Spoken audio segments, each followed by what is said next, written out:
On this video, I would like to help you how to play Helen's theme from Philip Glass, and it's a beautiful piece. This is our version, which we're only going to cover the first part, and I'm just going to give you a couple of quick tips because this one is mostly probably like if you can just watch the beginning and probably use the slowdown feature to really check. My biggest suggestion is make sure that you're playing the numbers correctly, and this is I think a lot about the left hand. A couple of basic things would be, first, make sure that your right hand is not overpowering your left. The left is pretty high. I'm playing on middle C. So when I play that, you want to make sure that the melody that I'm playing on the right hand sounds louder than my left. Because if I play my right hand softer, it's going to be out of balance and it won't sound the way that it's supposed to. The second thing is that I'm using a sustain pedal, and very important, I think this will probably sound a little bit not the way that it's supposed to without a sustain pedal, so you want to use it. I'm lifting it there. Here you can do lift it again, lift it with this too. So I'm using it throughout, especially when I'm changing chords on the left hand. There is a huge value of being able to use the sustain pedal because you can even flip certain fingers while playing the note. So when I play, I can even, while holding the sustain pedal, let that note go. The sustain pedal keeps that note ringing, and then like be able to like get in position, for example, for my next note, which will be an A flat. So a couple of suggestions here when you're doing this type of pattern. One, I would suggest you 5-1-3-1. So 5-1-3-1, and then when you're doing this second pattern, definitely try to use your pinky on the bottom for that G, and probably use the pinky again for the A and pinky again for the B. So for example, like the first two measures, and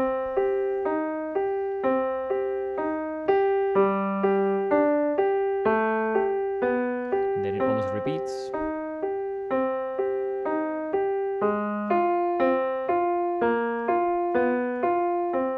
Now for me, this one is it's a beautiful one to definitely get your left hand really clear, and then try to probably add the right hand, because the left hand it's very, very well written in my opinion. It's beautiful chords, and the way that it's put together is very pretty, but at the same time you want to make sure that there's enough stability on it, that you play very even,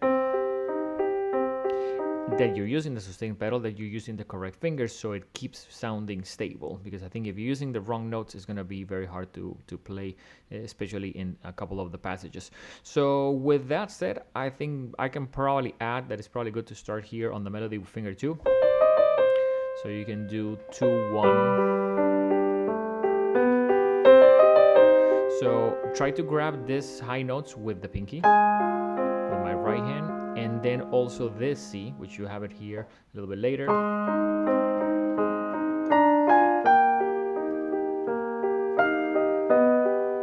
So you want to try to grab the farther notes, especially like when you look at a piece of music, sometimes it's good to see what's the highest note.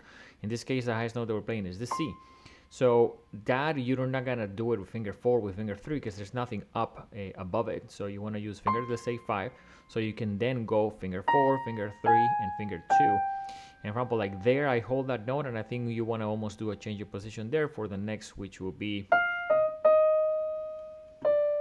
So this one has multiple places in which you need to definitely change your hand, but well written and a beautiful little theme that to me sounds particularly like dark, but just very pretty to play on piano. And just make sure that you're playing on an octave higher than where we normally play on middle C. So this is middle C. I am here. And that's where it sounds a little bit also like thinner, which I think is done on purpose, because you want to make it sound almost like dark and a little bit light.